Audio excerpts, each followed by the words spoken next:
Deep within the lost city of Corcus, in the lost edges of the multiverse, there lies dormant the androids, made by a long-lost inventor. Long after the city had become forgotten, they had awoken and began to wonder about their world. While their first appearance across the multiverse was in a long-lost universe, they have started to appear all over the multiverse now. Androids can appear from regular humanoids, and they can range from looking like humans or elves, or to even the rare few looking like the more outlandish creatures out there, like centaurs, dragonborns, or tieflings. Androids were built to hide in society and to assist in many ways without the risk of life of a truly living person. This is the android race. I'm going to show it right here. Androids appear as any playable race of humanoid creatures. They will more commonly be humans, elves, dwarves, orcs, or Atsunauri lookalikes, but races such as tieflings, centaurs, dragonborns, satyr, tabaxi are also known but more rare. While most androids have a metallic sheen that makes them seem to glow to others, most will not have any hair, and if they do have hair, it is made up of thin strips of carbon made to look like hair or fur. The androids were initially built for the assistance in alchemy and lab work of gnomes in most universes. Only after they started to become more humanoid, like others, did they begin to commission they made more for diplomacy and for an assistance to purchase for adventurers and armies in upcoming conflicts. As they started to become indistinguishable from other humanoids, they started gaining more sentience and began to be released out into the world to learn about life.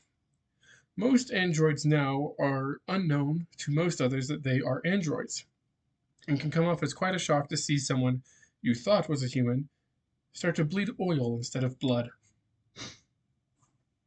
Androids don't have much of a society unique to them, more as they fit themselves into the societies of what species they were designed to look like.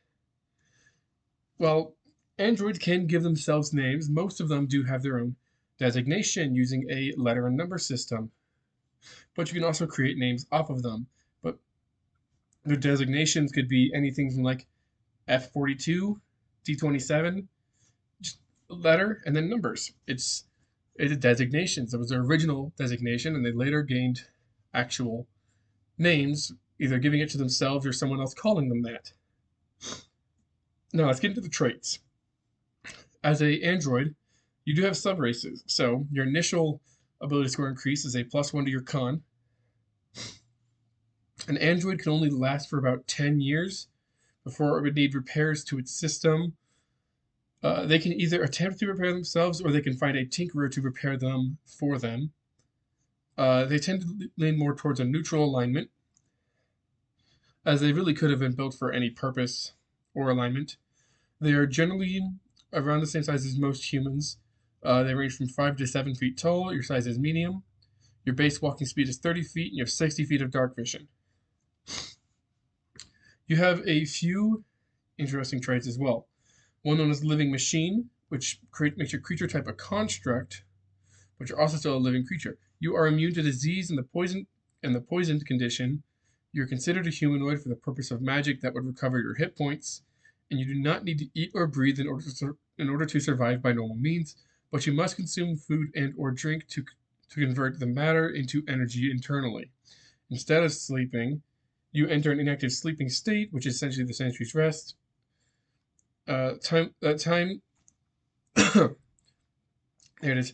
The time required for you to receive the benefits of a short rest is 2 hours, while a long rest is 4 hours. So you have a longer short rest, but your long rests are shorter. If that makes sense.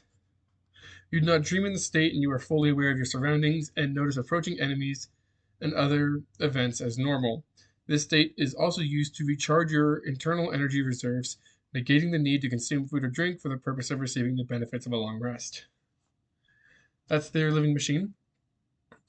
Then it also gets maintenance. You can become stabilized when you're unconscious by either a medicine kit or by a tinkerer's kit. And on a successful roll, you become stabilized. But if the roll is a 19 or 20, you then regain 1 hit point and you become conscious again. Then Your languages is common and the language of your creator. And let's just go quickly over each of these subraces. The first subrace is the battle droid, which increases your strength by 1. You also get elemental armament.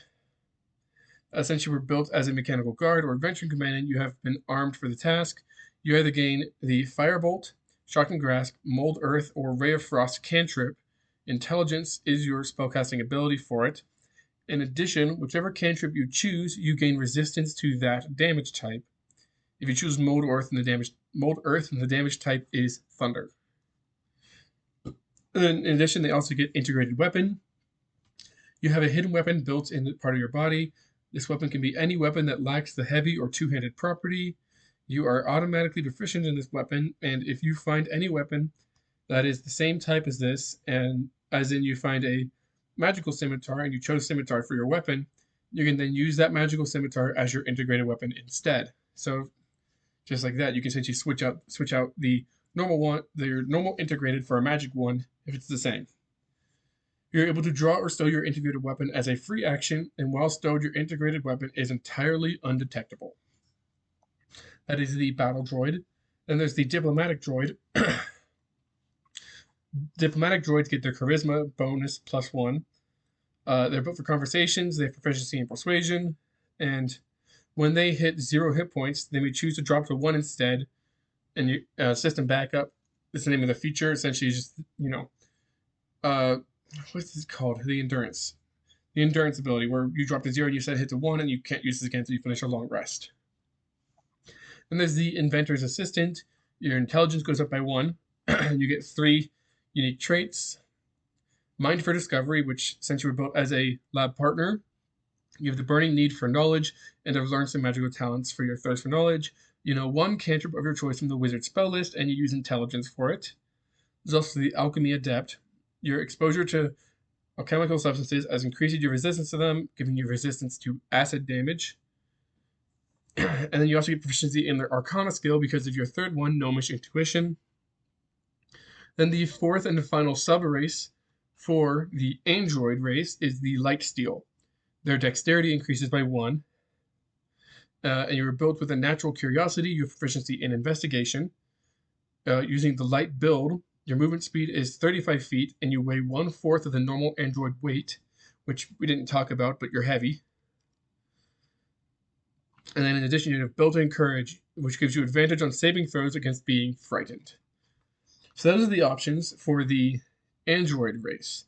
And I said we're going to start doing 2 races in one video, so we're going to jump right into the next race in line of alphabetical order, which is the Atsunauri. And we're going to go and show that here now. These are interesting one as well. Not much is known about this mysterious race of telepathic elves. They only live in the underground ice caverns of Auran. Their society is unusual. All Atsunauri have a deep respect for command and will follow all orders without question. Atsunauri who do not follow the rules will be ostracized.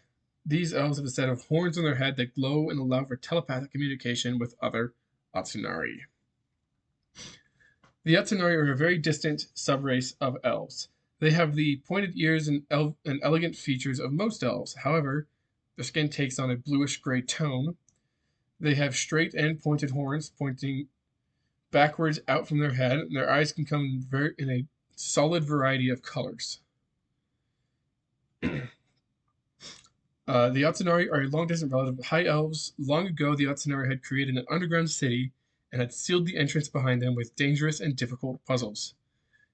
In most timelines, a group of adventurers found their way into the city, revealing the long-lost Atsunauri to the rest of the world. The society of the underground city of Arden was very unique because of the limited psychic of the Atsunari. They hardly ever just talked to each other. The Atsunari were crafters and experts at it, and most Atsunari would be a guild artisan of some sort, though they were always very awkward around other races, finding their comfort around their own species.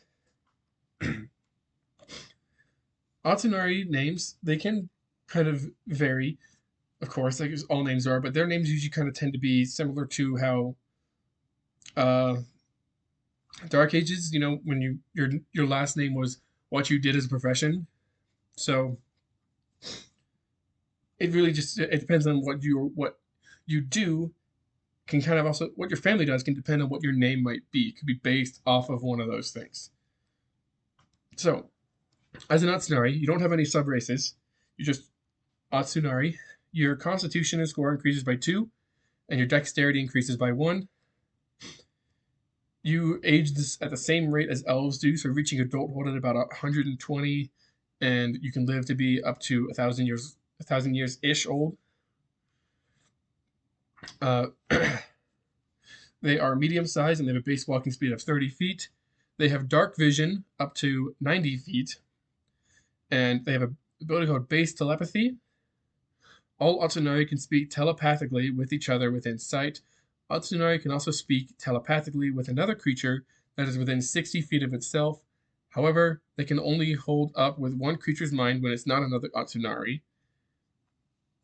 Your languages you get are Common and Elvish, and you get damage resistance depending on the color, depending on your eye color. This is very interesting because they can have a large variety of different eye colors. So your options are if you had a red or orange eye, you get resistance to fire damage. If you have yellow eyes, you have resistance to radiant. If you have green, you have resistance to acid or poison, your choice.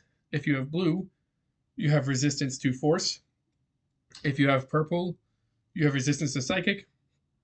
And if you have black, you have resistance to necrotic. This race was one that when I mentioned the city Auran earlier, this is a thing in like one of the campaigns I was playing in. This is a city of Auran, which had just full of these people. They had a different name, but I didn't want to use that name because it's used in a lot of other things. So I changed the name to Atsunari to fit I think better for them. And yeah, each of them had these unique colored eyes and telepathy talking with each other, and we realized their eye color depended on what elements they were more resistant to. That's all that the Atsunari have. They're, a simple race, definitely more simple than the androids. But with that was the android and the Atsunari race. And the next video we'll be going over some more races, going over the awakened animal and all of its sub-races. That's going to be a long one. And the demon-born and all of its sub-races as well. Both longer ones because they have a lot of sub-races. But they are interesting. Awakened animals, because sometimes you just want to play a straight-up dog. Not a humanoid dog, just a dog. And the demon-born, which is has been changed quite a lot. Actually, on my shirt right now, these two characters here, both of them are demon-borns. They both fit into that race. But anyways, with that, I will see you all next time in the next video, whatever video it's going to be.